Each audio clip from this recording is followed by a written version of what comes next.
ওম নমঃ শিৱায়। স্বাগতম জনাইছোঁ আপোনালোকক অসমীয়া নতুন বছৰৰ ৰাশিফলৰ ভিডিঅ'টিলৈ।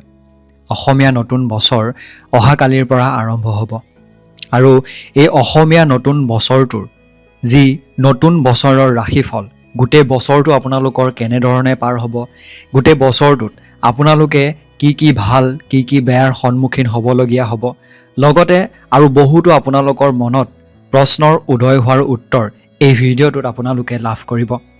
আপোনাৰ ৰাশি অনুসৰি আপুনি জানিব পাৰিব যে আপোনাৰ 2026-27 অৰ্থাৎ 26 চনৰ এপ্ৰিলৰ পৰা 27 চনৰ এপ্ৰিললৈ যি অসমীয়া নতুন বছৰ থাকে, সেই বছৰটোৰ সময়বোৰ কেনেকৈ পাৰ হ'ব।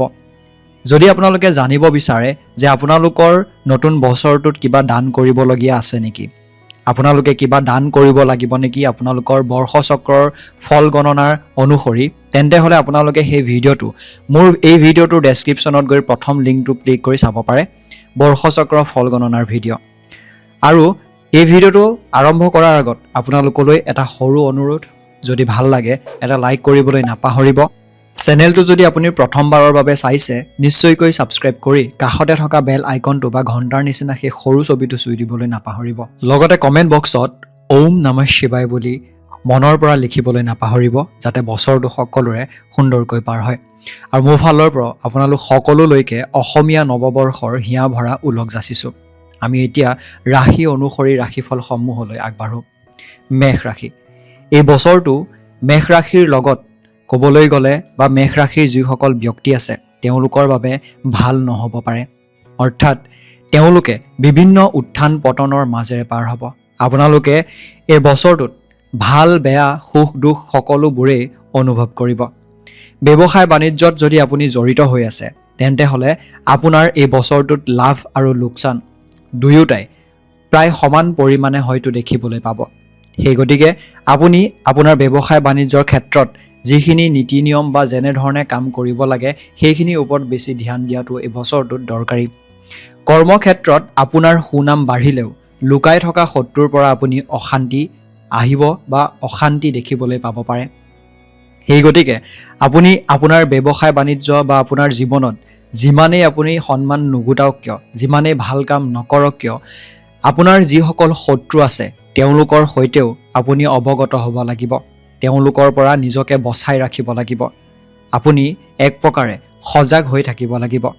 নতুন শিক্ষা আহৰণৰ সম্ভাৱনীয়তা আছে। যিসকল শিক্ষাৰ্থী আছে তেওঁলোকে এই বছৰটোতে নতুন কোনো শিক্ষা তেওঁলোকে যিটো বিচাৰি আছে, উচ্চ শিক্ষা বা তেনেকুৱা ধৰণৰ শিক্ষা আয়ত্ত কৰিব পাৰিব। কম্পিউটাৰৰ যোনসকল ছাত্ৰ বা ছাত্ৰী আছে, যিসকলে বাহিৰত ভ্ৰমণ কৰিবলৈ যোৱাৰ সুযোগ বিচাৰি আছিলে বা পঢ়া শুনাৰ কাৰণে যোৱাৰ কথা ভাবি আছিলে, তেওঁলোকৰ বাবে এই সময়খিনি এক ভাল সময়। আপুনি যদি এনেকুৱা বিষয়ত কিবা পঢ়া শুনা কৰি আছে, তেন্তে সেয়া দেখিবলৈ পাব। আপোনাৰ পাৰিবাৰিক ক্ষেত্ৰখনত বা পৰিয়ালত এক শান্তি এই বছৰটোত বিৰাজ কৰিব। আপোনাৰ ভাইটি বা ভণ্টিৰ লগত সৰু সৰু মতানৈক্যৰ সৃষ্টি হোৱা দেখিবলৈ পাব পাৰে। বিশেষ কোনো ধৰণৰ ডাঙৰ চিন্তা কৰিবলগীয়া নাই যদিও সৰু সুৰা কিছুমান মতানৈক্য থাকিব। যিসকল চৰকাৰী কৰ্মচাৰী আছে, যিসকলে চৰকাৰী চাকৰি কৰি আছে, তেওঁলোকৰ ক্ষেত্ৰত এই বছৰটোত ক'ৰবালৈ কামৰ সূত্ৰে যাবলগীয়া হয়তো হ'ব পাৰে। প্ৰেমৰ ক্ষেত্ৰত থকা সকলৰ বাবে সফলতা লাভ কৰিব। আপোনালোকৰ প্ৰেম সফল হ'ব। ৰাসায়নিক, বৈদ্যুতিক, ইলেক্ট্ৰনিক সামগ্ৰী, কয়লা, পেট্ৰল, লোহা এইখিনি ক্ষেত্ৰত যিসকল মানুহে ব্যৱসায় কৰি আছে, যিসকল ব্যক্তিয়ে ব্যৱসায় কৰি আছে বা প্ৰচাৰৰ লগত জড়িত হৈ আছে, সেইবোৰ বিষয়ত অগ্ৰগতি দেখিবলৈ পাব। এনেকুৱা নহয় যে বাকীখিনি দেখিবলৈ নাপায়, কিন্তু এইখিনি বিষয়ত বিশেষকৈ দেখিবলৈ পোৱা যাব। ছাত্ৰ ছাত্ৰীসকলে যাতে বিপথে পৰিচালিত নহয় তাৰ প্ৰতি এই বছৰটোত সাৱধান হ'ব লাগিব।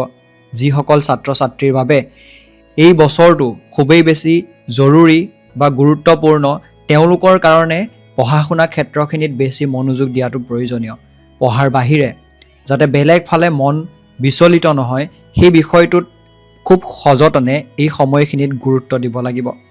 আগষ্ট ছেপ্টেম্বৰৰ পিছত নতুন ঘৰ, মাটি বা বাহন আপুনি যদি কিনিব বিচাৰিছে, কিনিব পাৰে, কাৰণ এই সময়খিনি আপোনাৰ বাবে এক ভাল সময় বুলি কোৱা হৈছে। আপোনাৰ দেউতাৰ লগত বা আপোনাৰ পিতৃৰ সৈতে কিছু মতানৈক্য হ'ব পাৰে আৰু মাৰ লগত আপোনাৰ সম্পৰ্ক ভাল হ'ব।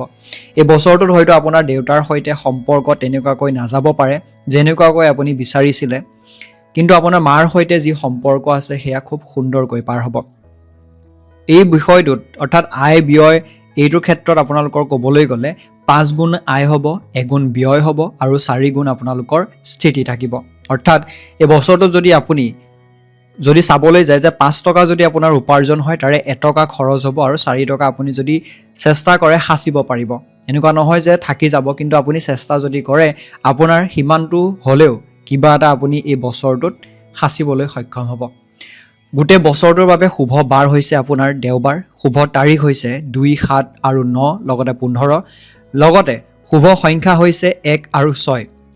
অশুভ মাহ, এই মাহকেইটা আপোনাৰ বাবে শুভ নহয় আৰু এই মাহকেইটা ইংৰাজী বৰ্ষৰ অনুসৰি নহয়, অসমীয়া বৰ্ষ অনুসৰি হ'ব। সেই গতিকে মই ছাইডত লিখিও দিছোঁ আপোনালোকৰ সুবিধাৰ্থৰ বাবে।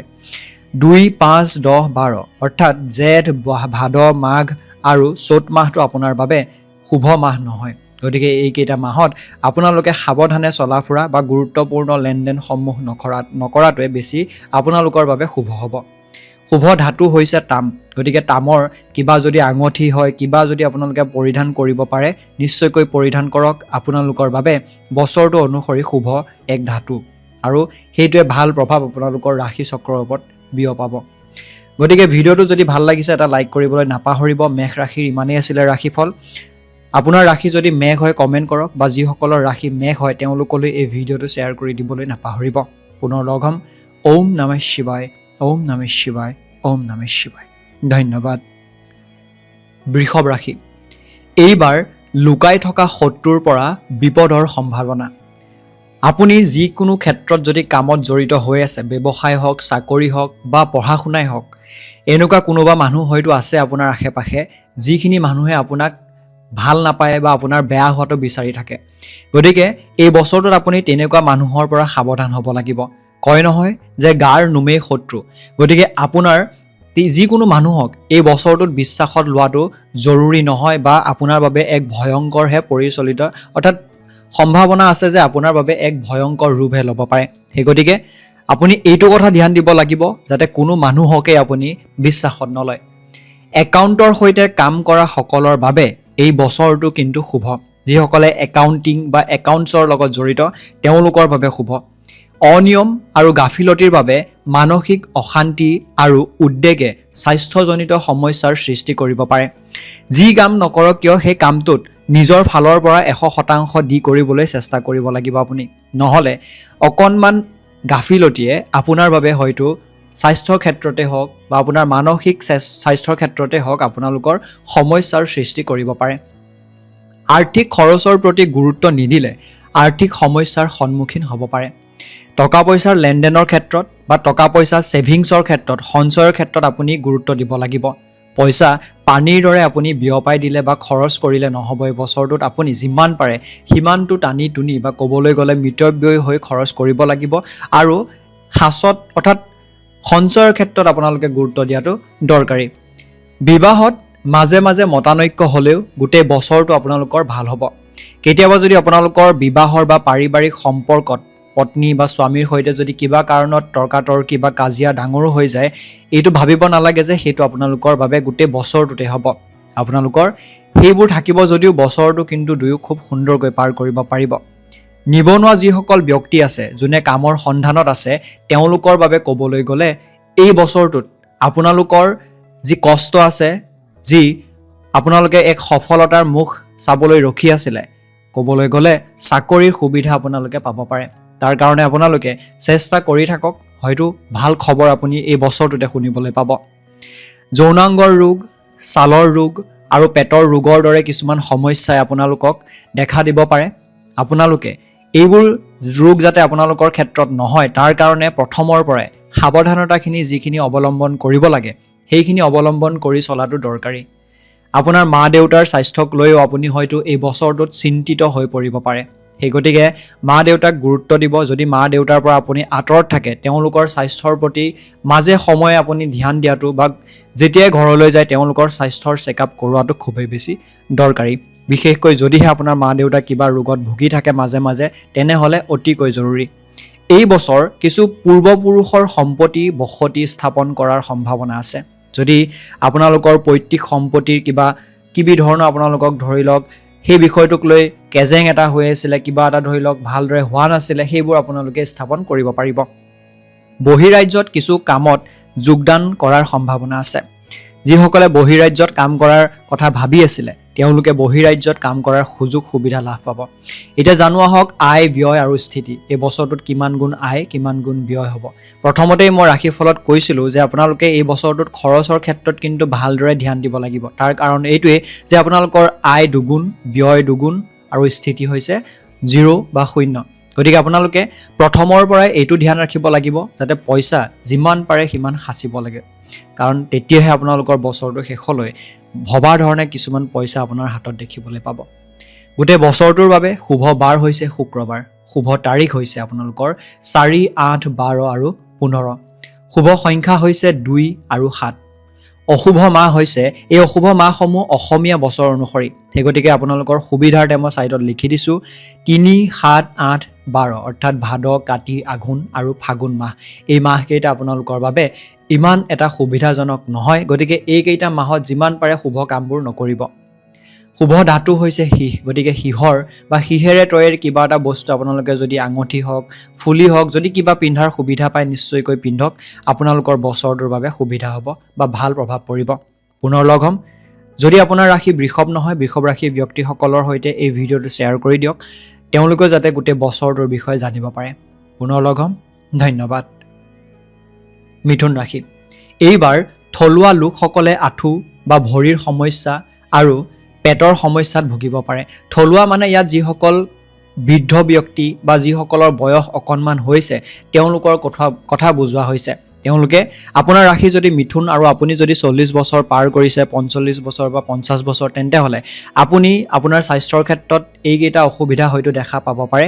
তাৰ গতিকে আপোনালোকে নিজক লৈ পেলাই বা নিজৰ স্বাস্থ্যটোক লৈ ধ্যান দিয়াটো প্ৰয়োজনীয়। য়োগা কৰক, ব্যায়াম কৰক, এক্সাৰচাইজ কৰক, যিমান পাৰে যি পাৰে কৰিবলৈ চেষ্টা কৰক। বিবাহৰ ক্ষেত্ৰত আপোনালোকৰ বছৰটো কিন্তু ভাল ফলাফল পাব। যদি আপুনি বিয়া বাৰু কৰাইছে, দাম্পত্য জীৱন আপোনালোকে যাপন কৰি আছে, ভাল ফলাফলেই দেখিবলৈ পাব। অক্টোবৰৰ পৰা অশুভ ফলাফলৰ ক্ষেত্ৰত বুলি কৈছে। আপোনালোকে অক্টোবৰৰ পাছৰ সময়খিনি হয়তো ইমান এটা আপোনালোকৰ ফালে থকা দেখিবলৈ নাপাবও পাৰে। কিছুমান কাম হয়তো ভবা ধৰণে নহ'ব পাৰে আৰু তেনে সময়ত এনেকুৱা লাগিব পাৰে যে আপোনাৰ ক্ষেত্ৰত সদায় যিটো ভাবে তাৰ অপজিটটোৱে হয়। গতিকে ইমান চিন্তা কৰাৰ প্ৰয়োজন নাই। অক্টোবৰ মাহৰ পাছৰ সময়খিনিহে হ'ব। তাৰ উপৰিও ভাল কিছুমান সময় আপোনালোকে দেখিবলৈ পাব। শিক্ষাৰ ক্ষেত্ৰত ক'বলৈ গ'লে প্ৰতিযোগিতামূলক পৰীক্ষাত সফলতা লাভ কৰিব। যিসকল মিথুন ৰাশিৰ ব্যক্তিয়ে প্ৰতিযোগিতামূলক পৰীক্ষাৰ বাবে প্ৰস্তুতি চলাই আছে বা পৰীক্ষাত অৱতীৰ্ণ হ'ব তেওঁলোকে ভাল ফলাফল দেখিবলৈ পাব। কষ্ট কৰি যাওক। যিখিনি ফলাফল বিচাৰি আছে সেইখিনি নিশ্চয়কৈ লাভ কৰিব। আপোনাৰ সন্তানৰ পৰা কিছু ভাল খবৰ খাতি এই বছৰটোত আপুনি লাভ কৰিব। হয়তো চাকৰি খবৰ বা ভাল ফলাফল বা যিকোনো যিটো আপোনাৰ মনটো খুব বেছি আনন্দিত কৰিব। আপোনাৰ ল'ৰা ছোৱালীয়ে শিক্ষা আৰু কামৰ ক্ষেত্ৰত যথেষ্ট উন্নতি কৰিবলৈ সক্ষম হ'ব এই বছৰটোত। গতিকে পঢ়া শুনা আৰু কামৰ ক্ষেত্ৰত আপোনাৰ সন্তানে ভাল এক উন্নতি কৰিবলৈ সক্ষম হ'ব। আজি অৰ্থাৎ এই বছৰটোত আপোনাৰ দেউতাৰ স্বাস্থ্যক লৈ আপুনি অকণমান যত্ন দিব লাগিব। কাৰণ স্বাস্থ্যৰ ক্ষেত্ৰত হয়তো কিছু সমস্যাই দেখা দিব পাৰে। বিশেষকৈ যদি আপোনাৰ দেউতা কোনো ধৰণৰ বেমাৰ আজাৰত মাজে সময়ে ভুগি থাকে তেনেহ'লে নিশ্চয়কৈ আপুনি বেছিকৈ গুৰুত্ব দিয়াটো প্ৰয়োজনীয়। কৰ্মক্ষেত্ৰত আপুনি উচ্চ পদবী পাব, অৰ্থাৎ প্ৰমোশ্যন হোৱাৰ সম্ভাৱনা আপোনাৰ দেখিবলৈ পোৱা যায়। যিটো কাম কৰি আছে সম্পূৰ্ণ নিষ্ঠাৰে কৰি যাবলৈ চেষ্টা কৰক। আধ্যাত্মিক অগ্ৰগতি আপোনাৰ এই বছৰটোত দেখিবলৈ পাব। ধৰ্মৰ প্ৰতি ধাৰ্মিক যিবোৰ ক্ষেত্ৰ আছে, মন্দিৰ হৈ লওক, নামঘৰ হৈ লওক, যিকোনো ধৰ্মীয় অনুষ্ঠানৰ প্ৰতি আপোনাৰ অগ্ৰগতি বাঢ়িব বা আগ্ৰহ বেছিকৈ হোৱা দেখিবলৈ পাব। আৰু এইটো খুবেই বেছি আপোনাৰ বাবে এক ভাল কথা। কাৰণ যেতিয়া ভগৱানৰ প্ৰতি আমাৰ মনত ভক্তি বৃদ্ধি পায় তেতিয়াই আমাৰ মনটো খুব বেছি শান্ত আৰু ভাল লাগি থাকে। আপোনাৰ পত্নীৰ স্বাস্থ্য এই বছৰটোত ভালকৈ পাৰ হ'ব। কোনো ধৰণৰ চিন্তাৰ কাৰণ নাই। যদি কিবা বেমাৰ আজাৰ হৈ আছে এই বছৰটোত হয়তো ভাল হ'ব। কৰ্মক্ষেত্ৰত শত্ৰুৰ পৰা সাৱধান হোৱাটো প্ৰয়োজনীয়। কোনো গোপন শত্ৰুৱে বা জানে যে আপোনাক কোনোবাই বেয়া পায়, সেইসকল মানুহে আপোনাৰ বেয়াটো কৰিবলৈ উঠি পৰি লাগিব পাৰে। জুন মাহৰ পৰা ব্যৱসায়ৰ উন্নতি কিন্তু আপোনালোকৰ দেখিবলৈ পাব। গতিকে জুন মাহলৈকে যদি আপোনালোকৰ ব্যৱসায়ত কিবা বেয়া চলি থাকে, মন বেয়া নকৰিব। তাৰ পাছৰ পৰা আপোনালোকে ভাল দেখিবলৈ পাব। আৰ্থিকভাৱে ক'বলৈ গ'লে আপোনাৰ এই বছৰটো ভাল হ'ব। আৰ্থিক ক্ষেত্ৰখনত ভাল প্ৰতিফলন দেখিবলৈ পাব। অপ্ৰয়োজনীয় নতুন ৰিস্ক নল'ব, অৰ্থাৎ এই বছৰটোত এনেকুৱা কোনো এটা কাম নকৰিব যিটো আপুনি মনত ভাবি ল'ব যে হয় এবাৰ এইটো মই ৰিস্ক লৈ চাওঁচোন, এই কামটো কৰি চাওঁ। তেনেকুৱা ধৰণৰ বিপদ সংকুল কাম নকৰিব এই বছৰটোত, কাৰণ সেইটো আপোনাৰ যিটো ভাবে তাৰ সম্পূৰ্ণ বিপৰীত কৰিব পাৰে। আয় ব্যয়ৰ ক্ষেত্ৰত ক'বলৈ গ'লে 8 গুণ আয় 1 গুণ ব্যয় 7 গুণ স্থিতি, অৰ্থাৎ যদি আপুনি গোটেই বছৰটোত মুঠ 8 টকা উপাৰ্জন কৰে, তাৰে 1 টকা আপোনাৰ খৰচ হ'ব আৰু 7 টকা আপুনি সাঁচিব পাৰিব বুলি কৈছে। গতিকে সঞ্চয়ত আপুনি গুৰুত্ব দিলে এই বছৰটোত খুব সুন্দৰকৈ সঞ্চয় কৰিব পাৰিব। শুভ বাৰ হৈছে গোটেই বছৰটোৰ বাবে বুধবাৰ। শুভ তাৰিখ হৈছে 5, 7, 9 আৰু 14। শুভ সংখ্যা হৈছে 6 আৰু 9। অশুভ মাহ হৈছে 1, 7, 8 আৰু 9, অৰ্থাৎ বহাগ মাহ, কাতি মাহ, আঘোণ মাহ আৰু পুহ মাহ। এইকেইটা মাহত আপোনালোকে গুৰুত্বপূৰ্ণ কাম নকৰিব। এইকেইটা মাহ আপোনালোকৰ বাবে শুভ নহয়। শুভ ধাতু হৈছে ৰূপ, গতিকে ৰূপৰ কিবা এপদ বস্তু যেনেকৈ আঙঠিয়ে হৈ লওক বা ফুলিয়ে হৈ লওক আপুনি যদি পৰিধান কৰে, আপোনাৰ ৰাশি চক্ৰত এক ভাল প্ৰভাৱ পৰিব। যদি পৰিধান কৰি আছে খুবেই ভাল। পুনৰ লগ হোৱাৰ আশাৰে, যদি আপোনাৰ এই ৰাশি নহয়, অৰ্থাৎ মিথুন ৰাশি আপোনাৰ নহয়, যিসকল আপোনাৰ পৰিয়ালত আছে বা আপোনাৰ বন্ধুবৰ্গ আছে মিথুন ৰাশি, তেওঁলোকলৈ ভিডিঅ'টো শ্বেয়াৰ কৰি দিব। পুনৰ লগ হ'ম, তেতিয়ালৈকে ধন্যবাদ। কৰ্কট ৰাশি, এইবাৰ স্বাস্থ্য আপোনালোকৰ ভাল হ'ব। স্বাস্থ্যৰ ক্ষেত্ৰত আপুনি কোনো ডাঙৰ সমস্যা এই বছৰটোত দেখিবলৈ নাপায়।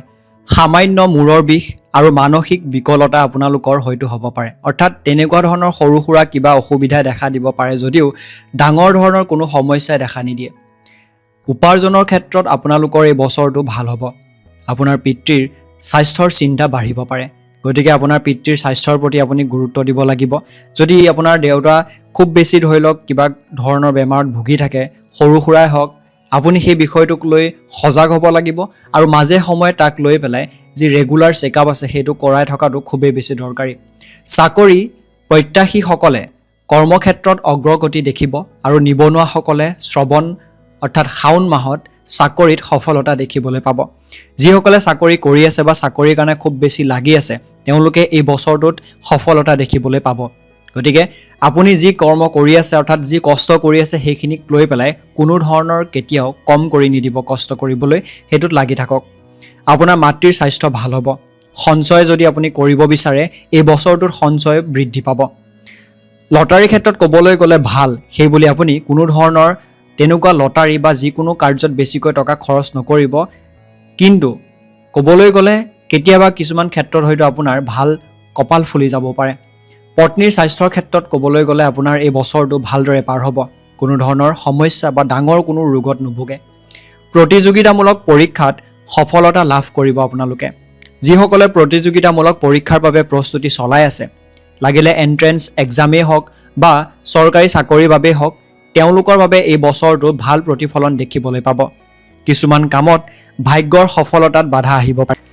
আপুনি যি কাম কৰিব বিচাৰি আছে, ধৰি লওক সেই কামটোত যিমানখিনি কষ্টৰ প্ৰয়োজন আপুনি সিমানখিনি কষ্ট কৰিলে, তাৰ পাছতো কিছুমান ক্ষেত্ৰত হয়তো আপোনাৰ ভাগ্যই সেইটোত আপোনাৰ লগ নিদিব পাৰে। গতিকে কিছুমান কামত আপুনি বিচৰা ধৰণৰ সফলতা নাপাব পাৰে। সেইবুলি কষ্ট নকৰাকৈ নাথাকিব। যিমানখিনি কষ্ট কৰাৰ প্ৰয়োজন সিমানখিনি কষ্ট নিশ্চয়কৈ কৰক। অভিযান্ত্ৰিক পৰীক্ষাত ভাল ফলাফল পাব।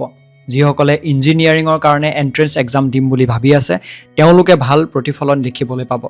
মাটি আৰু জমা বিষয়ত আপুনি আশা কৰা ধৰণৰ ফলাফল এই বছৰটোত দেখিবলৈ পাব। আজি এই ভিডিঅ'টোৰ জৰিয়তে আপোনালোকে এইটো জানিব পাৰিব যে আপোনালোকৰ উপাৰ্জন কিমান গুণ হ'ব আৰু কিমান গুণ আপোনালোকে সঞ্চয় কৰিব পাৰিব। 7 গুৰুৱে লাভৱান হ'ব বুলি কৈছে, অৰ্থাৎ ক'বলৈ গ'লে ভাল প্ৰতিফলন দেখিবলৈ পাব। এই বছৰটোত আপোনালোকৰ 2 গুণ আয় 1 গুণ ব্যয় আৰু 1 গুণ স্থিতি। এতিয়া আপোনাৰ মনত হয়তো প্ৰশ্ন হ'ব পাৰে, 1 গুণহে স্থিতি, কিন্তু চাবলৈ গ'লে যদি আপোনালোকে এই বছৰটোত যিমানটো উপাৰ্জন কৰে তাৰ আধাই আপোনালোকে সঞ্চয় কৰিব পাৰিব। যেনে ধৰি লওক যদি আপোনালোকে 20 টকা উপাৰ্জন কৰে, তাই 10 টকা খৰচ কৰি 10 টকা আপোনালোকে সাঁচিব পাৰিব। তাৰ বাবে আপোনালোকে কষ্ট কৰিব লাগিব বা ছেভিংছৰ ওপৰত গুৰুত্ব দিব লাগিব। শুভ বাৰ হৈছে গোটেই বছৰটোৰ বাবে আপোনাৰ কাৰণে সোমবাৰ আৰু শুক্ৰবাৰ। শুভ তাৰিখ হৈছে 2, 4, 6 আৰু 8। শুভ সংখ্যা হৈছে 5 আৰু 7। অশুভ মাহ হৈছে 3, 4 আৰু 9। অৰ্থাৎ অসমীয়া মাহৰ এই ক্ষেত্ৰত হ'ব আহাৰ, শাওণ আৰু পুহ। এই যে 3, 4, 9 কোৱা হৈছে, এইকেইটা ইংৰাজী মাহৰ সংখ্যা নহয়, এইকেইটা অসমীয়া মাহৰ সংখ্যা কোৱা হৈছে। শুভ ধাতু হৈছে সোণ। গতিকে সোণৰ কিবা এপদ বস্তু যেনে আঙঠি হওক, ফুলি হওক আপোনালোকে যদি পৰিধান কৰে আপোনালোকৰ বাবে শুভ। পুনৰ লগ হোৱাৰ আশাৰে এই মুহূৰ্তত বিদায় মাগিছোঁ। যদি আপোনাৰ পৰিয়ালত কোনো ব্যক্তি আছে এই ৰাশিৰ, নিশ্চয়কৈ তেওঁলৈ এই ভিডিঅ'টো শ্বেয়াৰ কৰি দিবলৈ নাপাহৰিব। পুনৰ লগ হ'ম, তেতিয়ালৈকে ধন্যবাদ। সিংহ ৰাশি। বিশেষকৈ কলা ৰঙৰ সামগ্ৰীৰ ব্যৱসায়ত চলিত বছৰটোত কিছু কাম কৰিলে আপুনি লাভৱান হ'ব। এতিয়া কলা ৰঙৰ বুলি কোৱাৰ লগে লগে হাৰ্ডৱেৰ ব্যৱসায়টো ইয়াত আহি পৰে বিশেষকৈ, কাৰণ হাৰ্ডৱেৰ ব্যৱসায়ী ক্ষেত্ৰত আপোনালোকে যদি এই বিষয়টোত খুব গুৰুত্ব দিয়ে তেন্তে হ'লে ভাল এই বছৰটো পাৰ কৰিব পাৰিব। ভাল ধৰণৰ এই ব্যৱসায় আপুনি কৰিব পাৰিব। শাৰীৰিক অগ্ৰগতি আপোনালোকৰ দেখিবলৈ পোৱা যায়। স্বাস্থ্যৰ ক্ষেত্ৰত যেনেকুৱা ধৰণৰ আপোনালোকে বিচাৰিছিলে বা যিমানখিনি স্বাস্থ্যক লৈ আপুনি কষ্ট কৰিছিলে তাৰ প্ৰতিফলন দেখিবলৈ পাব। শিক্ষাৰ ক্ষেত্ৰত অভাৱনীয় সফলতা, আপুনি যেনেকুৱা ধৰণৰ সফলতা বিচাৰি আছিলে তেনেকুৱা ধৰণৰ অৰ্থাৎ তাতকৈ বেছিহে হয়তো সফলতা দেখিবলৈ পাব। বিবাহযোগ্য পুত্ৰৰ বিবাহত উল্লেখযোগ্য লাভ, অৰ্থাৎ যদি আপোনাৰ সন্তানৰ বিবাহৰ বাবে আপুনি চেষ্টা কৰি আছিলে, হোৱা নাছিলে, বিবাহ নমা নাছিলে, তেন্তে হ'লে এই বছৰটোত সেই ক্ষেত্ৰত ভাল প্ৰতিফলন দেখিবলৈ পাব। এজন নিবনুৱা ব্যক্তিৰ কামত লাভ প্ৰবল বুলি কৈছে। যদি আপুনি এজন নিবনুৱা ব্যক্তি, আপুনি কামৰ সন্ধানত আছে, চাকৰিৰ সন্ধানত আছে, তাৰ বাবে কষ্ট অহৰহ চলাই আছে, তেন্তে হ'লে এই বছৰটোত সেই কষ্টই ভাল ৰং দেখুৱাব। লটাৰীত আপোনাৰ লাভ হোৱাৰ প্ৰবলতা খুবেই বেছি দেখিবলৈ পোৱা যায়। সেই গতিকে লটাৰীৰ ক্ষেত্ৰত আপুনি ভাগ্য পৰীক্ষা নিজৰ কৰিব পাৰে। পিতৃ মাতৃৰ স্বাস্থ্যৰ এই বছৰটোত ভাল হ'ব বুলি কৈছে। গতিকে আপোনাৰ মা দেউতাক লৈ আপুনি তেনেকুৱা ধৰণৰ বিশেষ চিন্তা কৰাৰ প্ৰয়োজন নাইকিয়া। মাতৃগৃহত থকা ব্যক্তিজনৰ পৰা নতুন বাট দেখা পাব পাৰে। অৰ্থাৎ আপুনি নিজৰ জীৱনৰ ক্ষেত্ৰত কিছুমান ভাল উন্নতি আপোনাৰ মাৰ ফালৰ কোনো ব্যক্তি অৰ্থাৎ মামা বা তেনেকুৱা ধৰণৰ ফালৰ পৰা কিবা এটা ভাল প্ৰতিফলন আপোনাক দেখুৱাব পাৰে, বা আপুনি নিজৰ জীৱনৰ কিছুমান উদ্দেশ্য লক্ষ্য আপুনি স্থিৰ কৰিব পাৰে। প্ৰেম আৰু মৰমৰ ক্ষেত্ৰখনত ক'বলৈ গ'লে আপুনি এই বছৰটোত প্ৰেম আৰু মৰম লাভ কৰিব। আপোনাৰ মৰম বাঢ়িব এই বছৰটোত। আয়ৰ স্তৰ বৃদ্ধি পাব। আপুনি যোৱা বছৰতকৈ এই বছৰত ভবাতকৈ হয়তো ভাল এটা উপাৰ্জন কৰিব পাৰে। সম্পত্তিৰ সন্দৰ্ভত ক'বলৈ গ'লে অংশীদাৰিত্বৰ গোচৰত লাভ হ'ব। অৰ্থাৎ আপুনি যদি সা সম্পত্তিক লৈ পেলাই ভাগ বতৰা কৰাৰ কথা চলি আছিলে, সেই বিষয়টোক লৈ হয়তো যাৰ সৈতে সেই বিষয়টোক লৈ ভাগ বতৰা হ'ব তেনেকুৱা ক্ষেত্ৰত গোচৰ শুনিবলৈ পাব পাৰে। কোনো অবাঞ্ছিত বস্তু বা টকা থাকিব পাৰে এই বছৰটোত। অৰ্থাৎ এনেকুৱা ধৰণৰ কোনো কাম, যিটো কাম বা যিটো বস্তু আপোনাৰ বাবে কেতিয়াও ভবা নাছিলে, তো তেনেকুৱা ধৰণৰ কিবা এটা হ'বও পাৰে, বা আপোনাৰ হাতলৈ টকা পইচা আহিবও পাৰে। মাজে মাজে আপোনাৰ সন্তানৰ স্বাস্থ্যই কিন্তু আপোনাক চিন্তাত পেলাব পাৰে। গতিকে স্বাস্থ্যক লৈ পেলাই আপুনি ধ্যান দিবই লাগিব, খোৱা বোৱাক লৈ বা যিকোনো ধৰণৰ। গুৰু ঘৰত থকা ব্যক্তিজনৰ মৃত্যু হ'ব পাৰে। অৰ্থাৎ কোনোবা আপোনাৰ পিতৃতুল্য মানুহৰ হয়তো মৃত্যু হ'ব পাৰে, যি আপোনাৰ মনত এক দুখৰ সৃষ্টি কৰিব পাৰে। দীৰ্ঘ দূৰত্বৰ যাত্ৰা আপোনাৰ এই বছৰটোত দেখিবলৈ পোৱা যায়। কোনো দূৰণিবতীয়া ভ্ৰমণ হয়তো আপোনাৰ কাম কাজৰ বাবেই হওক বা আপোনাৰ কোনো কাৰণতে হওক হ'ব পাৰে। এজন ভাল শিক্ষকৰ পৰা আপুনি লাভ কৰিব পাৰিব। অৰ্থাৎ যদি এগৰাকী শিক্ষাৰ্থী আপুনি, তেন্তে হ'লে এজন ভাল শিক্ষকৰ পৰা যিখিনি আপোনালোকে বিচাৰে সেইখিনি লাভ কৰিব পাৰিব।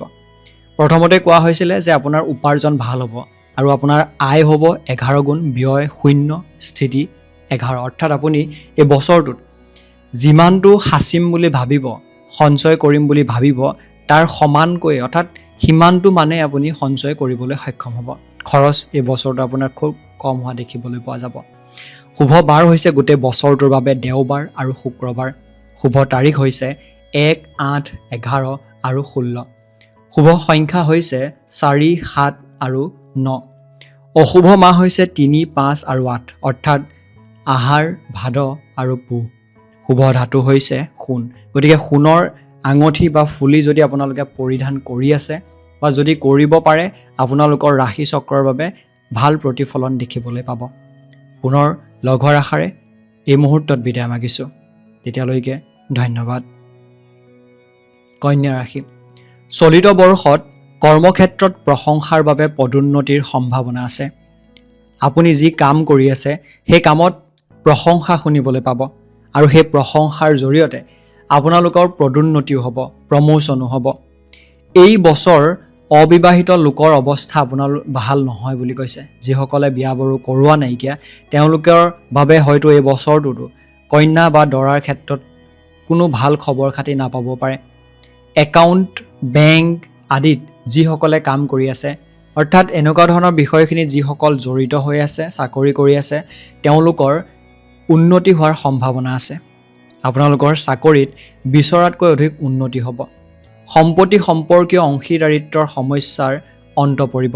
সা সম্পত্তিক লৈ যদি কিবা সমস্যাৰ সৃষ্টি হৈ আছে তেন্তে এই বছৰটোত আপোনালোকে ভাল প্ৰতিফলন দেখিবলৈ পাব। সেই সমস্যাটো সমাধান হ'ব। স্বামী স্ত্ৰীৰ মাজত সহমত হ'ব। স্বামী স্ত্ৰী দুয়ো মিলি এক সিদ্ধান্ত ল'ব পাৰিব বা দুয়োৰে মত দিব।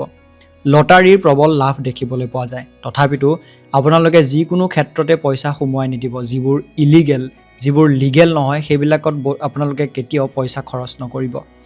অভিভাৱকৰ স্বাস্থ্য ভাল হ'ব বুলি কৈছে, অৰ্থাৎ আপোনাৰ মা দেউতাৰ স্বাস্থ্য ভাল দেখিবলৈ পাব। উচ্চ শিক্ষাৰ প্ৰতি আপোনাৰ মনোভাৱ বৃদ্ধি পাব। পঢ়া শুনা আৰু অধিক কৰিবলৈ মন যাব। বৰ্তমানৰ বুদ্ধিমত্তা সময়ে সময়ে কমি যাব বুলি কৈছে। অৰ্থাৎ বৰ্তমান সময়ত, অৰ্থাৎ যোৱা বছৰটোত আপোনালোকে যেনেধৰণে কথাবোৰ ভাবিব পাৰিছিলে, যেনেধৰণৰ সমস্যা এটা অহাৰ লগে লগে আপোনাৰ মনত সেই সমস্যাটোক লৈ পেলাই বুদ্ধি আহি গৈছিলে, হয়তো সেইখিনি ক'ৰবাত নহয় ক'ৰবাত কম হৈ যোৱা যেন অনুভৱ কৰিব পাৰে। ছেপ্টেম্বৰৰ পিছত আপোনাৰ বাবে ভ্ৰমণৰ যোগ দেখিবলৈ পোৱা যায়। হয়তো ক'ৰবাত ফুৰিবলৈ যোৱাৰ সম্ভাৱনা আছে বা কামৰ সূত্ৰে হওক। আপুনি সময়ে সময়ে ৰক্তচাপ বৃদ্ধি আৰু পেটৰ সমস্যাত ভুগিব পাৰে। এজন বিশেষ বন্ধুৱে হয়তো কৰ্মক্ষেত্ৰত পিছুৱাই যাব পাৰে, কিন্তু ভয় কৰাৰ কোনো কাৰণ নাই।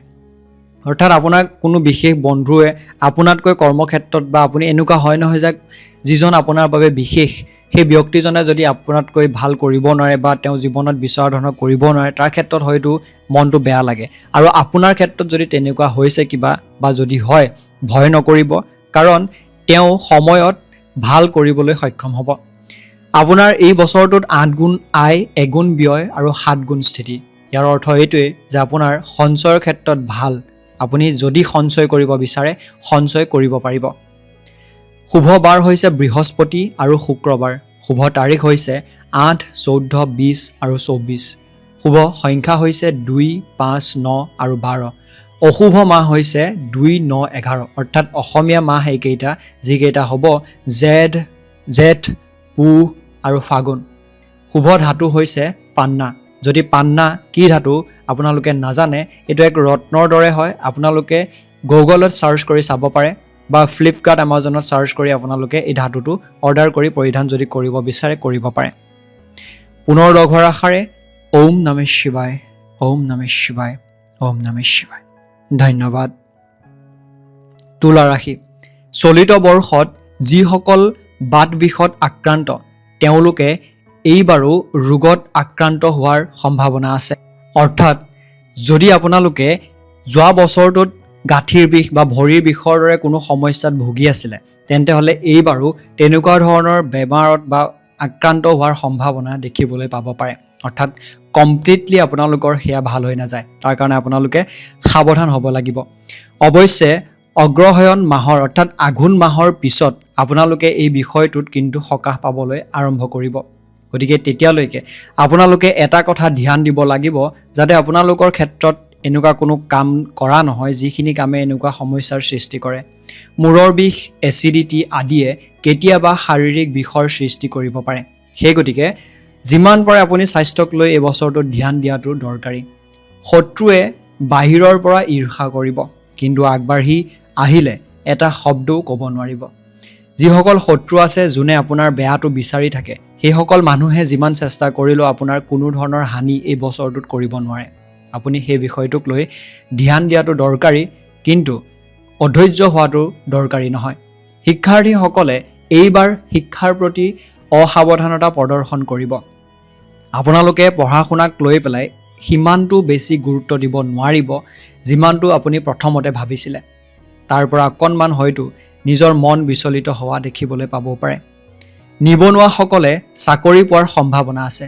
যিসকলে চাকৰি সন্ধান কৰি আছে বা চাকৰিৰ বাবে চেষ্টা চলাই আছে তেওঁলোকে এই বছৰটোত সফলতাৰ মুখ দেখিবলৈ পাব।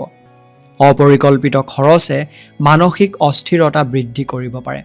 সেই গতিকে টকা পইচা খৰচৰ ক্ষেত্ৰত আপুনি সজাগ হোৱাটো দৰকাৰী।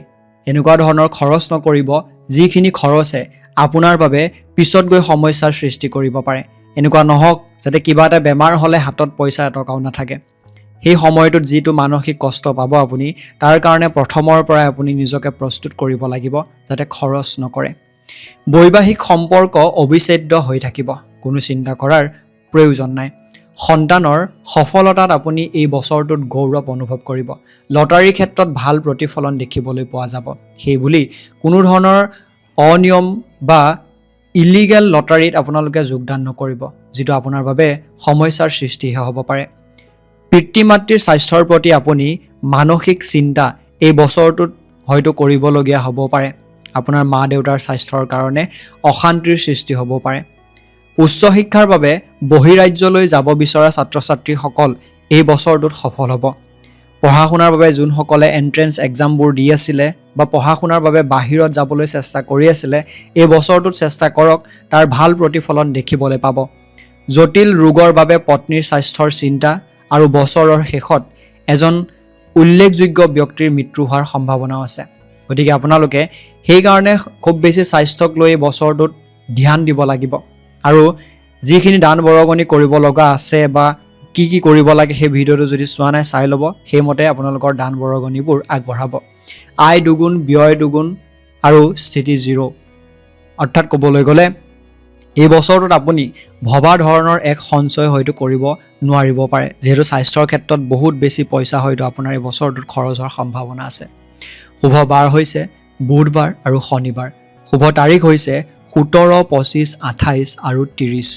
শুভ সংখ্যা হৈছে 5, 7, 13 আৰু 15। অশুভ মাহ হৈছে 1, 5 আৰু 9। শুভ ধাতু হৈছে তাম। অশুভ মাহ এইকেইটা ইংৰাজী বৰ্ষ নহয়, এইকেইটা বৰ্ষ হৈছে অসমীয়া। 1 মই কৈ দিছোঁ, 1 হৈছে বহাগ, 5 হৈছে ভাদ আৰু 9 হৈছে পুহ মাহ। গতিকে এইকেইটা মাহ আপোনালোকৰ সাৱধানে চলা ফুৰা কৰাটো দৰকাৰী। আৰু কোনো ধৰণৰ গুৰুত্বপূৰ্ণ লেনদেন বা ব্যৱসায় ক্ষেত্ৰতে হওক আপোনালোকে কাম কাজ আগনবঢ়াব। পুনৰ লগ হোৱাৰ আশাৰে ওম নমঃ শিৱায়, ওম নমঃ শিৱায়, ওম নমঃ শিৱায়। ধন্যবাদ। বৃশ্চিক ৰাশি। এইবাৰ স্থানীয় লোকজনে মূৰৰ বিষ, উচ্চ ৰক্তচাপ, সৰু সৰু ৰোগ আৰু পিত্ত আৰু ছালৰ কিছুমান ৰোগত ভুগিব পাৰে।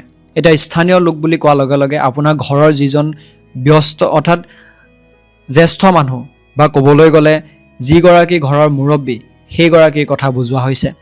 যদি আপুনি নিজেই মুৰব্বী তেনেহ'লে আপোনালোকে এই বছৰটোত সাৱধানতাখিনি অৱলম্বন কৰিব লাগিব। আপোনাৰ যিখিনি বেমাৰৰ কথা ক'লে সেইখিনি মাজে সময়ে চোৱা চিতা কৰি থকাটো বা চেকআপ কৰি থকাটো জৰুৰী। বিশেষকৈ এজন বন্ধুৰ দ্বাৰা আপুনি এই বছৰটোত উপকৃত হ'বলৈ সক্ষম হ'ব।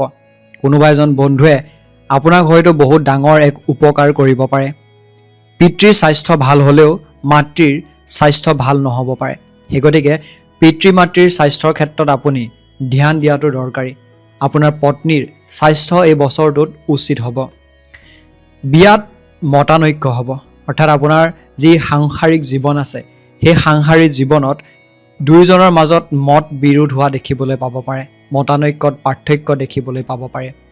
উপাৰ্জন ভাল হ'ব আপোনাৰ। এই বছৰটো আপুনি ভাল উপাৰ্জন কৰিব পাৰিব। এইবাৰ শৈক্ষিক সাৱধানতা অৰ্থাৎ সাধনাত ইতিবাচক সংযোগ হ'ব। আপোনালোকে যি পঢ়া শুনা কৰি আছে, পঢ়া শুনাত যি কষ্ট কৰি আছে, সেই কষ্টত আৰু বেছি ভাল প্ৰতিফলন দেখিবলৈ পাব। আপোনালোকৰ মনত এক বিশ্বাস হৈ আহিব যে আপুনি যি পঢ়ি আছে, যি কৰি আছে, সেয়া আপোনাৰ বাবে এক ভাল ভৱিষ্যত গঢ় দিব। চাকৰিৰ ক্ষেত্ৰত দায়িত্ব আপোনাৰ এই বছৰটোত বৃদ্ধি পাব। লটাৰীৰ ক্ষেত্ৰত ক'বলৈ গ'লে এক ইতিবাচক সংযোগ আপোনাৰ বাবে আছে, কিন্তু সেই বুলি লটাৰীৰ ক্ষেত্ৰত আপোনালোকে কোনো ধৰণৰ ডাঙৰ মোটা অংকৰ ধন বিনিয়োগ নকৰিব। চাকৰি এটাৰ বাবে চেষ্টা কৰা যিসকল ব্যক্তি আছে, যিসকলে জীৱনত কিবা এটা নহয় কিবা প্ৰকাৰে চাকৰি এটা কৰিব বিচাৰি আছে, এই বছৰত সেই চাকৰি পোৱাৰ ইতিবাচক সংগতি আপোনালোকৰ দেখিবলৈ পোৱা যায়। যিটো চেষ্টা কৰি আছে সেই চেষ্টাটোত আপোনালোকে আৰু জোৰ দিয়ক। অচিন অৰ্থাৎ আহিন মাহৰ পিছত ব্যৱসায় ক্ষেত্ৰত আপোনালোকৰ ভাল প্ৰতিফলন দেখিবলৈ পাব। আহিন মাহৰ পাছৰ পৰা ব্যৱসায় বাণিজ্যত এক ভাল প্ৰতিফলন বা আপোনালোকৰ উন্নতি দেখিবলৈ পাব। বছৰৰ শেষত গুৰু স্থানৰ এজন ব্যক্তিৰ পৰা নেতিবাচক সংগতি আহিব। অৰ্থাৎ আপোনাৰ গুৰু স্থানৰ যিজন ব্যক্তি, যাক আপুনি গুৰুৰ স্থান দিছে, সেই ব্যক্তিজনে হয়তো কিবা ক্ষেত্ৰত আপোনাক কিবা এটা কথা ক'ব পাৰে বা তেওঁৰ স্বাস্থ্যৰ ক্ষেত্ৰতে হওক কিবা এটা নেতিবাচক ইংগিত আপুনি লাভ কৰিব পাৰে। প্ৰয়োজনতকৈ অতিৰিক্ত খৰচ এই বছৰটোত কিন্তু আপুনি নকৰিব। যিমান পাৰে খৰচৰ ক্ষেত্ৰত ধ্যান দিয়াটো প্ৰয়োজনীয়। এই বছৰটো আপোনালোকৰ আয় 5 গুণ হ'ব, ব্যয় 1 গুণ আৰু স্থিতি 4 গুণ। গতিকে আপুনি যদি চেষ্টা কৰে এই বছৰটোত ভাল এক সঞ্চয় কৰিবলৈ সক্ষম হ'ব। শুভ বাৰ হৈছে গোটেই বছৰটোৰ বাবে মংগল আৰু বৃহস্পতি। শুভ তাৰিখ হৈছে 11, 14 আৰু 30। শুভ সংখ্যা হৈছে 3, 6 আৰু 9। অশুভ মাহ হৈছে 1, 5, 6। এয়া অসমীয়া বৰ্ষ, অৰ্থাৎ অসমীয়া বৰ্ষ অনুসৰি এইকেইটা মাহ, যিকেইটা হৈছে বহাগ, জেঠ, অৰ্থাৎ বহাগ, ভাদ আৰু আহিন। শুভ ধাতু হৈছে সোণ। গতিকে সোণৰ ফুলি বা সোণৰ খাৰু বা সোণৰ কিবা এপদ বস্তু যদি আপুনি পৰিধান কৰিব পাৰে, আপোনাৰ ৰাশি চক্ৰৰ ওপৰত এক ভাল প্ৰভাৱ পৰিব। আৰু যদিও পৰিধান কৰিব নোৱাৰে কোনো কথা নাই, ভাল প্ৰভাৱ তেতিয়াও পৰিব। কিন্তু যদি পৰিধান কৰিব পাৰে বেছি ভাল। পুনৰ লগ হোৱাৰ আশাৰে ওম নমঃ শিৱায়, ওম নমঃ শিৱায়, ওম নমঃ শিৱায়। ধন্যবাদ। ধনু, এইবাৰ আপুনি আপোনাৰ ব্যক্তিত্বৰ সৈতে বন্ধুত্ব গঢ়িব পাৰিব। অৰ্থাৎ আপুনি নিজৰ লগত এক বন্ধুত্ব গঢ়িব পাৰিব, যিটো আপোনাৰ বাবে খুবেই বেছি ভাল হ'ব। কাৰণ যেতিয়া আপুনি নিজক ভালদৰে চিনি পাব, তেতিয়াহে আপুনি জীৱনত আগুৱাই যোৱাত সহজ হ'ব। প্ৰভাৱ পেলাব আপোনাৰ নিজৰ ওপৰত। মুঠতে আনক যিকোনো কামতে আপুনি এই বছৰটোত পিছ পেলাবলৈ সক্ষম হ'ব পাৰে বা এক প্ৰভাৱ পেলাব পাৰিব। আপুনি বুকুৰ বিষ, ভৰিৰ বিষ, আঁঠুৰ বিষ, যকৃত আৰু বাত বিষত অৰ্থাৎ গাঁঠিৰ বিষত ভুগিব পাৰে। গতিকে এই ক্ষেত্ৰত ক'বলৈ গ'লে আপোনালোকে ধ্যান দিয়াটো দৰকাৰী। ঘনিষ্ঠ আত্মীয় বা বন্ধু আপোনাৰ শত্ৰু হৈ পৰিব পাৰে। সেই গতিকে এই বছৰটোত আপুনি ভালদৰে তেওঁলোকৰ সৈতে ব্যৱহাৰ পাতিবোৰ কৰিব লাগিব আৰু ধ্যান দিব লাগিব যাতে কাকো কোনো ধৰণৰ গুৰুত্বপূৰ্ণ কথা আপুনি নকয় বা খুব বেছি বিশ্বাসত যাতে নলয়। কৰ্মক্ষেত্ৰত খ্যাতি আৰু প্ৰগতিৰ সংযোগ আপোনাৰ দেখিবলৈ পোৱা যায়। আপুনি ভাল এক প্ৰতিফলন দেখিবলৈ পাব। কন্যাৰ বিবাহ আপোনাৰ বাবে ক'বলৈ গ'লে যিসকল কন্যা আছে এই ৰাশিৰ, তেওঁলোকৰ বিবাহৰ যুগ সবল হ'ব। যদি বিয়া বাৰু হ'ম বুলি ভাবি আছিলে তেন্তে হ'লে আপোনাৰ বাবে এই বছৰটো ভাল। পিতৃ মাতৃৰ স্বাস্থ্য ভাল হ'ব, কিন্তু চকু ৰাখিব লাগিব তেওঁলোকৰ স্বাস্থ্যৰ ওপৰত, যাতে কোনো ডাঙৰ বেমাৰে যাতে তেওঁলোকক দেখা দিব নোৱাৰে বা আৱৰি ধৰিব নোৱাৰে। বিবাহত সম্প্ৰীতি থাকিব, ভাল এক প্ৰতিফলন থাকিব, কিন্তু কেতিয়াবা মতানৈক্যও আপোনালোকৰ বিবাহৰ ক্ষেত্ৰত হ'ব পাৰে। গণিত, ৰসায়ন বিজ্ঞান আৰু চিকিৎসা বিজ্ঞান অধ্যয়ন কৰিব বিচৰা ছাত্ৰ ছাত্ৰীৰ বাবে এই বছৰ শুভ হ'ব। উপাৰ্জন অনুযায়ী খৰচ আপোনালোকে এই বছৰটোত কৰিব পাৰিব। অৰ্থাৎ যিমানখিনি উপাৰ্জন হয় সেইটো অনুসৰি আপোনালোকে খৰচ কৰাটো দৰকাৰী। সঞ্চয়ৰ সংযোগ অতি কম হ'ব। অৰ্থাৎ ক'বলৈ গ'লে যিমানটো আপোনালোকে সঞ্চয় কৰিব বিচাৰিব হয়তো সিমানটো সঞ্চয় কৰিব নোৱাৰিব পাৰে। সেইকাৰণে আপোনালোকে উপাৰ্জন অনুযায়ী খৰচ কৰিবলৈ চেষ্টা কৰিব লাগিব। যদি তেনেধৰণে খৰচ নকৰে তেতিয়াহ'লে আপোনালোকে ভাল হ'ব বুলি কৈছে। আধ্যাত্মিক পথত আপোনাৰ অগ্ৰগতি হোৱা দেখিবলৈ পাব। আপুনি ধৰ্মীয় অনুষ্ঠানৰ প্ৰতি বা ভগৱানৰ প্ৰতি আপোনাৰ যি আস্থা আছে সেয়া বৃদ্ধি হোৱা দেখিবলৈ পাব। 11 গুণ আয়, 1 গুণ ব্যয় আৰু 10 গুণ স্থিতি, অৰ্থাৎ স্থিতি আপোনাৰ বহুতে বেছি আছে। তাৰ বাবে আপুনি এই বছৰটোত ধ্যান দিব লাগিব। খৰচৰ ক্ষেত্ৰত আপুনি মিতব্যয়ী হ'ব লাগিব। শুভ বাৰ হৈছে বৃহস্পতিবাৰ। শুভ তাৰিখ হৈছে 12, 15 আৰু 25। শুভ সংখ্যা হৈছে আপোনাৰ এই বছৰটোত 4 আৰু 6।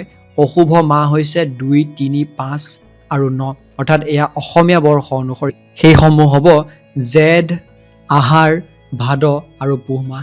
শুভ ধাতু হৈছে ৰূপ। গতিকে ৰূপৰ আঙঠি বা ফুলি যদি পৰিধান কৰে খুবেই বেছি ভাল, আৰু যদিও নোৱাৰে তেতিয়াও কোনো ধৰণৰ কথা নাই। পুনৰ লগ হোৱাৰ আশাৰে ওম নমঃ শিৱায়, ওম নমঃ শিৱায়, ওম নমঃ শিৱায়। ধন্যবাদ। মকৰ ৰাশি, এই বছৰটো সৌভাগ্যৰ উন্নতিৰ বাবে সহায়ক হ'ব। অৰ্থাৎ আপোনাৰ ক্ষেত্ৰত এক ভাল প্ৰতিফলন দেখিবলৈ পাব। সেইকাৰণে এই বছৰটো যিসকল মকৰ ৰাশিৰ ব্যক্তি আছে বা আপোনাৰ ৰাশি যদি মকৰ হয়, তেন্তে হ'লে এই বছৰটোক আপুনি জীৱনৰ এক গুৰুত্বপূৰ্ণ বৰ্ষ হিচাপে লৈ লওক আৰু যিমানখিনি আপোনাৰ সপোন আছে এই বছৰটোত পূৰা কৰিবলৈ আপোনালোকে যত্ন কৰক।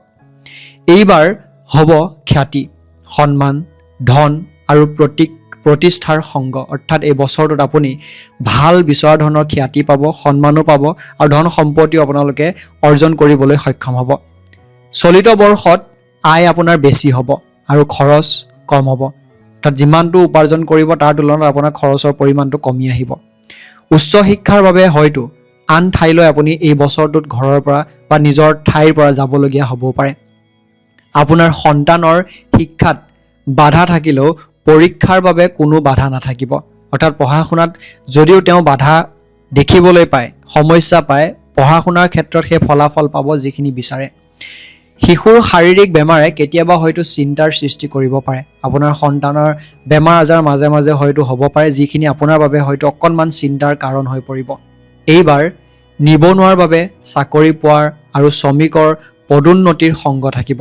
যিসকলে চাকৰি সন্ধানত আছে বা জীৱনত কিবা এটা ডাঙৰ কৰিব বিচাৰি আছে তেওঁলোকৰ বাবে ভাল হ'ব। চকুৰ ৰোগ, বাত বিষ, স্লেমাৰ লগত জড়িত, অৰ্থাৎ এইখিনি বেমাৰৰ লগত জড়িত কিছুমান বেমাৰে আপোনালোকক দেখা দিব পাৰে। আপোনালোকে এইখিনি বিষয়ক লৈ ধ্যান দিব লাগিব। অৰ্থাৎ গাঁঠিৰ বিষ হৈ লওক বা চকুৰ ৰোগেই হওক, সেইখিনিক আপুনি গুৰুত্ব দিব আৰু এনেকুৱা ধৰণৰ কাম কাজখিনি নকৰিব যিখিনি আপোনাৰ ক্ষেত্ৰত সমস্যাৰ সৃষ্টি কৰিব পাৰে। বছৰৰ শেষৰ ফালে আপোনাৰ শত্ৰুৱে আপোনাক অনুসৰণ কৰিব। অৰ্থাৎ যিখিনি মানুহে আপোনাক বেয়া পায় সেইখিনি মানুহে আপোনাৰ ধৰণে বা আপুনি কৰা ধৰণে কামবোৰ কৰিবলৈ যত্ন কৰা দেখিবলৈ পাব। আপোনাৰ দেউতাৰ স্বাস্থ্যই বছৰটোত ভাল হ'ব, কিন্তু মাতৃৰ স্বাস্থ্যৰ প্ৰতি অৱনতি ঘটিব পাৰে। আপোনাৰ মাৰ স্বাস্থ্যৰ প্ৰতি আপুনি গুৰুত্ব দিব লাগিব। ধৰ্মীয় কামত বহু বাধা আহিব পাৰে, কিন্তু সফলতাও আপোনালোকে সেইমতে লাভ কৰিব। অৰ্থাৎ ধৰ্মীয় অনুষ্ঠানসমূহত আপুনি যেনেধৰণে মন দিব বিচাৰিব, যদি দিব নোৱাৰে পাছত গৈ তাত সফলতা লাভ কৰিব। দক্ষিণকালীৰ মন্ত্ৰ জপ কৰি আপোনালোকে অশুভ বিনাশ কৰিব পাৰিব, বা আপোনালোকে মা কালীৰ হ'লেও মন্ত্ৰ জপ কৰক বা ভগৱান শিৱ বাবাৰ আৰাধনা কৰক। আয় 5 গুণ, ব্যয় 3 গুণ আৰু স্থিতি হ'ব আপোনালোকৰ 2 গুণ। অৰ্থাৎ আপোনালোকে সাঁচিম বুলি যদি ভাবে খুব কম পইচাহে হয়তো সাঁচিব পাৰিব ভবাতকৈ। শুভ বাৰ হৈছে শুক্ৰবাৰ আৰু শনিবাৰ। শুভ তাৰিখ হৈছে 4, 9, 15 আৰু 27। শুভ সংখ্যা হৈছে 6 আৰু 12। অশুভ অৰ্থাৎ যিটো মাহ আপোনাৰ বাবে শুভ নহয় অসমীয়া বছৰ অনুসৰি, সেয়া হৈছে 3, 6, 9 আৰু 12। অৰ্থাৎ আহাৰ, আহিন, পুহ আৰু চ'ত মাহটো আপোনাৰ বাবে শুভ নহয়। শুভ ধাতু হৈছে সীহ, গতিকে সীহেৰে তৈয়াৰী কোনো সামগ্ৰী যদি পিন্ধিব পাৰে ভালেই, যদিও নোৱাৰে কোনো ধৰণৰ চিন্তা কৰিবলগীয়া বিষয় নহয়। পুনৰ লগ হ'ম, ধন্যবাদ।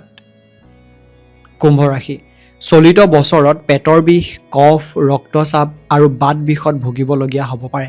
সেই গতিকে আপোনালোকে সেইখিনি বিষয়ত ধ্যান দিয়াটো প্ৰয়োজনীয়, যাতে আপোনালোকৰ ক্ষেত্ৰত পিছত গৈ কোনো ধৰণৰ সমস্যাৰ সৃষ্টি নহয়। আয় মোটামুটি আপোনালোকৰ ভালেই হ'ব। অৰ্থাৎ উপাৰ্জনৰ ক্ষেত্ৰত মোটামুটি বিচৰা ধৰণৰ এক ফলাফল দেখিবলৈ পাব। আয়তকৈ খৰচ কম হ'ব, গতিকে সঞ্চয়ৰ পৰিমাণ হয়তো এই বছৰটোত আপোনালোকে বেছি দেখিবলৈ পাব। কৰ্মক্ষেত্ৰত পদোন্নতি আৰু এক পৰিৱৰ্তন দেখিবলৈ পাব।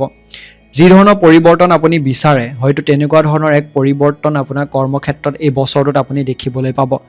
ব্যৱসায়ৰ ক্ষেত্ৰত ক'বলৈ গ'লে উপাৰ্জনৰ যি স্তৰ আছে সেই স্তৰ বৃদ্ধি পাব।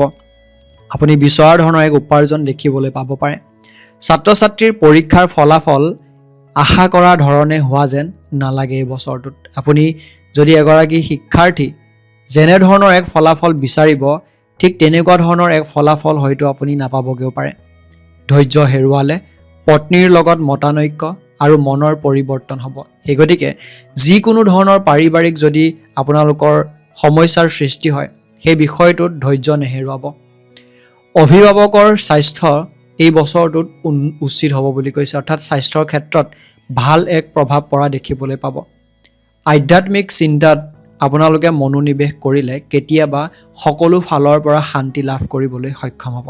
সেই গতিকে যিমান পাৰে ভগৱানৰ প্ৰতি আস্থা এই বছৰটোত বৃদ্ধি কৰিবলৈ যত্ন কৰিব, কাৰণ সেই বিষয়টোৱে আপোনাৰ মানসিক শান্তিৰ এক ঔষধ বা এক ভাল ৰূপ হিচাপে কাম কৰিব। লটাৰীৰ ক্ষেত্ৰত ভাল হোৱাৰ সম্ভাৱনা প্ৰবল বুলি কৈছে, তথাপিতো এনেকুৱা ধৰণৰ কোনো লটাৰী বা কাম নকৰিব য'ত বহুত বেছি ধন টকা পইচাৰ প্ৰয়োজন হয়, কাৰণ সেইটোৱে আপোনাৰ ক্ষেত্ৰত বেয়া প্ৰতিফলনৰ সৃষ্টি কৰিব। আয় 5 গুণ, ব্যয় 2 গুণ, স্থিতি 3 গুণ। গতিকে 3 গুণ আপোনালোকে এই বছৰটোত সঞ্চয় কৰিব পাৰিব। শুভ বাৰ হৈছে মংগলবাৰ, দেওবাৰ। এই দুটা বাৰ আপোনালোকৰ বাবে শুভ বাৰ। শুভ তাৰিখ 1, 6 আৰু 9।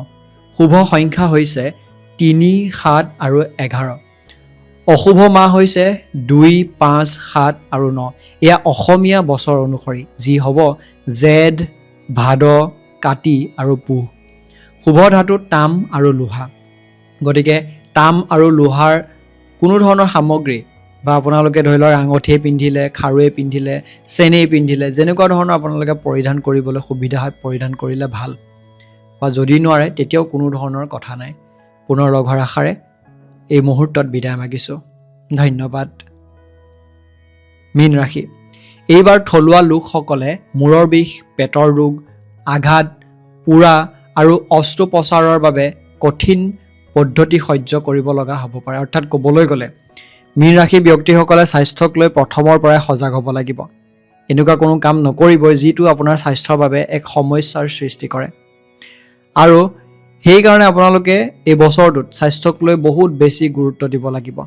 আয় অনুযায়ী খৰচ কৰাৰ যি প্ৰৱণতা আছে সেয়া দেখিবলৈ পাব। গতিকে যিমানখিনি খৰচ অৰ্থাৎ উপাৰ্জন কৰিব তাৰ তুলনাত হয়তো আপোনালোকে খুব কম পইচাহে সঞ্চয় কৰিব পাৰিব। যিসকলে সঞ্চয় কৰোঁ বুলি ভাবে তেওঁলোকে নিশ্চয়কৈ ভাল সঞ্চয় কৰিব পাৰিব, কিন্তু যিসকলক খৰচত খুব বেছি ভাল অৰ্থাৎ খৰচ খুব কৰে তেওঁলোকৰ ক্ষেত্ৰত হয়তো সঞ্চয় কম হ'ব। চিকিৎসক, গৱেষক আৰু ড্ৰাগছ ব্যৱসায়ীসকলে, ড্ৰাগছ মানে ভুল নুবুজিব, ইয়াত যোনসকলে মেডিচিন বেছি আছে, যিসকলে মেডিচিনৰ ব্যৱসায় কৰি আছে তেওঁলোকৰ বাবে এই বছৰটোত ভাল উপাৰ্জন কৰাৰ সম্ভাৱনা আছে। গতিকে যিসকলে মেডিচিনৰ ব্যৱসায় কৰে বা এইকেইটা বস্তুৰ লগত জড়িত তেওঁলোকৰ ক্ষেত্ৰত ভাল সম্ভাৱনা আছে। শিক্ষাৰ ক্ষেত্ৰত বাধা থাকিলেও থলুৱা লোকৰ শিক্ষা আৰু পৰীক্ষাৰ ফলাফল আশা কৰা ধৰণে হ'ব। থলুৱা লোক মানে আপোনালোকৰ কথাই কৈছে, যিখিনিয়ে খুব বেছি পঢ়া শুনাৰ সৈতে জড়িত হৈ আছে। কৃষ্ণাংগ বন্ধুৰ পৰা ক্ষতিৰ প্ৰবল আশংকা আছে। অৰ্থাৎ কোনো কৃষ্ণাংগ অৰ্থাৎ কৃষ্ণ বৰণৰ যি ব্যক্তি আছে আপোনাৰ জীৱনত, সেই ব্যক্তিসকলে হয়তো কিবা নহয় কিবা প্ৰকাৰে আপোনাৰ বেয়া কৰিবলৈ চেষ্টা কৰিব পাৰে। সেই গতিকে যিমান পাৰে এই বছৰটোত আপোনালোকে সাৱধান হোৱাটো বা ধ্যান দিয়াটো প্ৰয়োজনীয়। অভিভাৱকৰ স্বাস্থ্যৰ প্ৰতি আপোনালোকে ধ্যান দিব লাগিব। আপোনাৰ মা দেউতাৰ হয়তো স্বাস্থ্যই কিছু সমস্যাৰ সৃষ্টি কৰিব পাৰে। শত্ৰুৰ খোজৰ প্ৰতি আপোনালোকে সাৱধান হ'ব লাগে, নহ'লে আপোনাৰ শত্ৰুৱে এই বছৰটোত আপোনাৰ বহুত ডাঙৰ ক্ষতি কৰিব পাৰে। নিজৰ পত্নীৰ স্বাস্থ্যক লৈ মাজে মাজে চিন্তা আপোনাৰ এই বছৰটোত দেখিবলৈ পাব পাৰে, হয়তো সেয়া স্বাস্থ্যক লৈও হ'ব পাৰে। ভগৱানৰ চিন্তাত উন্নতিৰ প্ৰৱণতা দেখা যায়। যিমানেই আপুনি ভগৱানৰ সৈতে নিজক বিলীন কৰিব বা আস্থা ৰাখিব, সিমানেই আপোনালোকৰ ভাল প্ৰতিফলন দেখিবলৈ পাব। কৰ্মচাৰীসকল কৰ্মক্ষেত্ৰত এই বছৰটোত সজাগ হোৱাটো দৰকাৰী, কাৰণ কিবা নহয় কিবা প্ৰকাৰে হয়তো আপোনাৰ সমস্যাৰ সৃষ্টি কৰিব পাৰে কোনোবাই। সেই গতিকে কামৰ ক্ষেত্ৰত যিমানটো মনোযোগ দিব লাগে সিমানটো দিবলৈ চেষ্টা কৰক। আয় 11 গুণ, ব্যয় 1 গুণ আৰু স্থিতি 10 গুণ। অৰ্থাৎ ক'বলৈ গ'লে বহুতে বেছি ভাল স্থিতি আপোনাৰ এই বছৰটোত। আপুনি যদি বিচাৰে বহুত টকা আপুনি সঞ্চয় কৰিব পাৰিব, ছেভিং কৰিব পাৰিব। শুভ বাৰ হৈছে মংগল আৰু বৃহস্পতি। শুভ তাৰিখ হৈছে 2, 7, 18 আৰু 21। শুভ সংখ্যা হৈছে 1, 5 আৰু 7। অশুভ মাহ হৈছে 5, 7 আৰু 9। অৰ্থাৎ অশুভ মাহ এইকেইটা আপোনালোকৰ অসমীয়া বছৰ অনুসৰি নিৰ্ধাৰণ কৰা হৈছে। আৰু মোৰ ইয়াত লিখাটো ভুল হৈ গৈছে, মই আপোনালোকক কৈ দিছোঁ। অসমীয়া মাহ অনুসৰি 5 নম্বৰৰ মাহটো হৈছে ভাদ, আৰু 7 নম্বৰৰ মাহটো হৈছে কাতি, আৰু 9 নম্বৰৰ মাহটো হৈছে পুহ মাহ। গতিকে এইকেইটা মাহ আপোনালোকৰ বাবে শুভ মাহ, অৰ্থাৎ অশুভ মাহ, ক্ষমা কৰিব। আৰু লগতে ধাতু হৈছে শুভ ধাতু সোণ। সোণৰ আঙঠি, সোণৰ খাৰু বা সোণৰ ফুলি যিকোনো যদি পৰিধান কৰিব পাৰে নিশ্চয়কৈ ভাল। যদিও নোৱাৰে কোনো চিন্তা কৰিবলগীয়া কাৰণ নাই। গতিকে এইকেইটা আপোনালোকৰ বাবে আছিলে শুভ সংখ্যা আৰু শুভ ৰং। গতিকে আশা কৰিছোঁ আপোনালোকে ভাল পালে ভিডিঅ'টো। অসমীয়া নতুন বছৰটো সকলোৱে খুব সুন্দৰকৈ পাৰ হওক তাৰে কামনা কৰি এই মুহূৰ্তত বিদায় মাগিছোঁ। পুনৰ লগৰ আশাৰে ধন্যবাদ।